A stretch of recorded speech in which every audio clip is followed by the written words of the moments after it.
We absolutely have gotten a lot of questions about why are we asking them to work regionally, and we've asked them to go and look at the data, look at what their key industries are, and who their natural partners are within their region. I don't think there's anything we could tell them about why they should work regionally. I think they have to go and explore those elements and figure it out for themselves.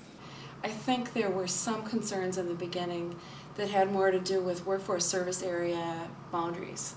Were we going to somehow abandon those in lieu of some different borders? But as we really looked at industry sectors, we realized that those borders are constantly changing, constantly evolving. They're not really in conflict with workforce service area boundaries. They're different.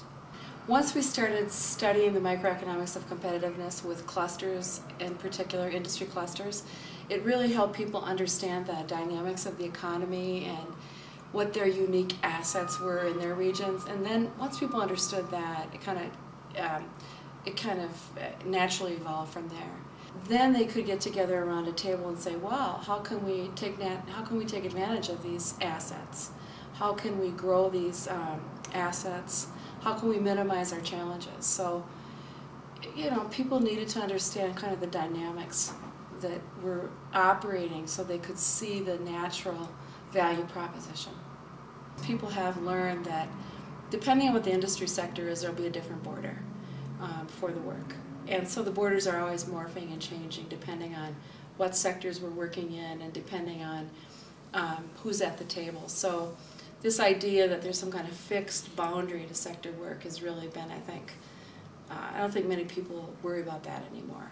They know the boundaries change, which makes it possible to work across borders much more easily and much more readily, which makes perfect sense. It was really important for us to get buy-in at every stage of the process from those regional partnerships, to get buy-in from them on how that funding will be distributed, to get buy-in on what measures they'll be evaluated on, and to give them assistance at whatever stage they're at. So we put out grants, and this is the start of our sector initiative, where we said if you have activities that you need to bring economic development and workforce development together, we would give you money to make those relationships work.